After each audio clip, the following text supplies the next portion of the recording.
सी बारिश का हो, विश्व भर में लगातार डैम टूटने की खबरें आने लगी हैं। चीन में एक के बाद एक डैम टूटने का सिलसिला जारी है और इसकी वजह से चीन की आधी से ज्यादा आबादी पर खतरे की तलवार लटक रही है, क्योंकि ज्यादातर डैम ऐसी जर्जर हालत में है कि किसी भी वक्त ताश के पत्तों की तरह ढह सकते हैं और ऐसा हुआ तो जल प्रलय आ जाएगी, जिसे रोकना किसी के बस में नहीं होगा।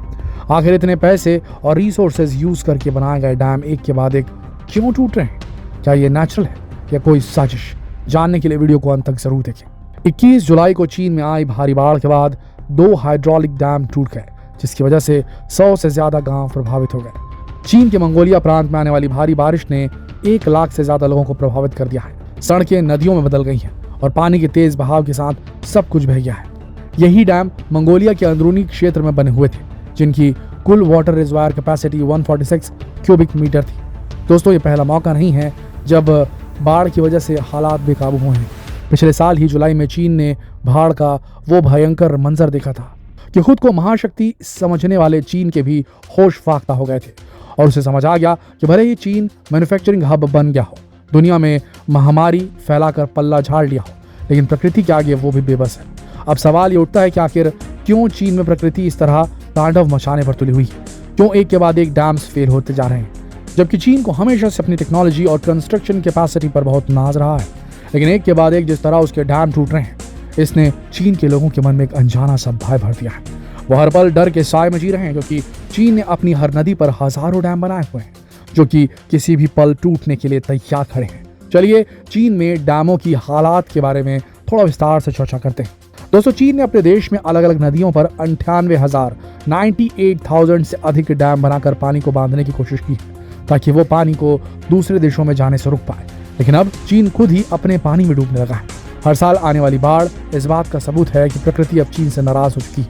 सबसे आश्चर्य की बात यह कि चीन आज भी अपनी गलती मानने के लिए तैयार नहीं है, बल्कि वो अपनी गलतियों को छिपाने में लगा है। यहाँ तक कि वो तो मंगोलिया में डैम फेल होने की घटना को मानने से भी इनकार कर देता है। चीन में होने वाली इस भारी बारिश का एक कारण तो क्लाइमेट चेंज को माना जाता है। इसके अलावा कुछ एक्सपर्ट्स इसके पीछे चीन के बनाए गए हजारों डैम्स को वजह भी बता रहे हैं। साइंटिस्ट के अनुसार जब इतनी अधिक संख्या में बांध बनाए जाते हैं तो बारिश होने पर वो पूरी तरह भर जाते हैं। फिर बांध पर पड़ने वाले दबाव को कम करने के लिए पानी को नदियों में छोड़ा जाता है, जिसकी वजह से नदियों का जल स्तर बढ़ जाता है। इसके अलावा एक वजह बढ़ती जनसंख्या भी है। पहले नदियों के आसपास इतनी घनी आबादी नहीं होती थी, जिसकी वजह से बाढ़ का पानी सूख जाता था। लेकिन अब यहाँ चारों तरफ इंसानी आबादियाँ बन चुकी हैं, जिसकी वजह से जो बांध पहले बाढ़ के खतरे को कम करने के लिए बनाए जाते थे, अब वही इन बाढ़ की सबसे बड़ी वजह बनते जा रहे हैं। अगर चीन में कुछ डैमों की बात की जाए तो 2019 तक चीन में बांधों की संख्या 23,000 के आसपास थी। और आपको जानकर आश्चर्य होगा कि ये दुनिया में मौजूद कुल डैमों की 41% का हिस्सा था। और अगर इसमें दूसरे छोटे बड़े डैम्स को भी मिला दिया जाए तो ये आंकड़ा 98,000 तक पहुंच जाएगा। और पूरी दुनिया में कहीं भी इतने ज़्यादा बांध नहीं है। और चीन ने इतने सारे डैम क्यों बनाए हैं? इसका कारण तो उसकी ऊर्जा ज़रूरत की पूर्ति करना है, क्योंकि चीन को एक बड़ी आबादी के लिए बिजली ज़रूरत को पूरा करना होता है। और जैसा कि सब जानते हैं कि चीन एक मैन्युफैक्चरिंग हब है। ये लगभग हर दूसरे घर में एक फैक्ट्री चला रहा है, इसलिए उसे बहुत अधिक मात्रा में बिजली की ज़रूरत पड़ती है, जिसे पूरा करने के लिए उसने नदियों पर डैम बनाकर बड़ी बड़ी ऊर्जा इकाइयाँ लगवा दी हैं। इसके अलावा एक कारण चीन की स्वार्थी सोच भी है, जिसके चलते चीन नदियों के पानी को दूसरे देशों में जाने से रोक देता है, क्योंकि चीन की ज़्यादातर नदियाँ वहाँ से बहकर दूसरे देशों में जाती है। इनमें से हमारे देश की एक प्रमुख नदी है ब्रह्मपुत्र नदी, क्योंकि चीन से बहकर भारत में आती है। लेकिन चीन की नीति अब चीन पर ही भारी पड़ने लगी है। चीन में कई बांध दशकों पुराने और ये कभी भी टूट सकते हैं। पिछले साल आई बाढ़ में चीन की अर्थव्यवस्था को 83,000 करोड़ रुपए का नुकसान हुआ था। तब चीन के हुबेई प्रांत में 3 गॉर्जस डैम की सुरक्षा को लेकर भी सवाल उठाए गए थे। यह दुनिया का सबसे बड़ा बांध है दोस्तों। इस बांध के बनने से चीन के 12 शहर, 140 कस्बे और 1300 गांव पानी में डूब गए और 12 लाख लोगों को कहीं और जाकर बसना पड़ा। लेकिन पिछले साल इस बांध से आई बाढ़ में 150 लोगों की मौत की पुष्टि हुई थी। 30 लाख लोगों को अपना घर छोड़ना पड़ा था और चीन की अर्थव्यवस्था को करोड़ों रुपए का नुकसान हुआ था। लेकिन चीन ने इस घटना से कोई सबक नहीं लिया और वो आज भी उसी तेजी से नए डैम को बनाने में लगा हुआ है। चीन ने मेकोंग नदी पर 11 बड़े बांध बनाए हैं।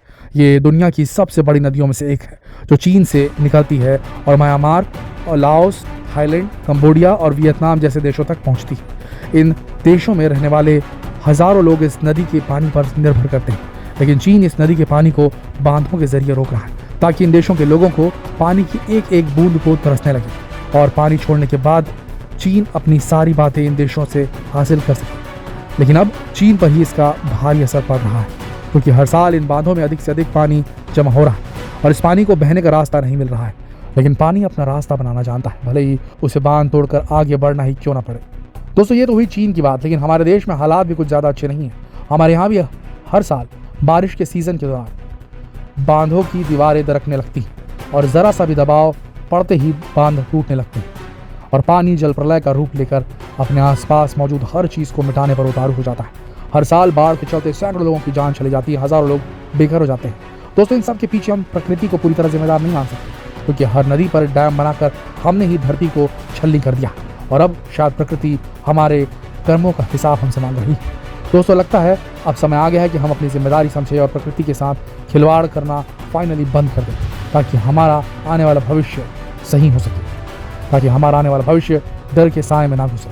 दोस्तों, ये जानकारी आपको कैसी लगी हमें कमेंट में जरूर बताइएगा। वीडियो को ज़्यादा से ज़्यादा शेयर कीजिए, लाइक कीजिए फेसबुक पर, व्हाट्सएप पर। कल फिर मिलते हैं एक और रोचक वीडियो के साथ। तब तक के लिए आप सबका इस वीडियो के अंत तक बने रहने के लिए दिल की गहराइयों से धन्यवाद।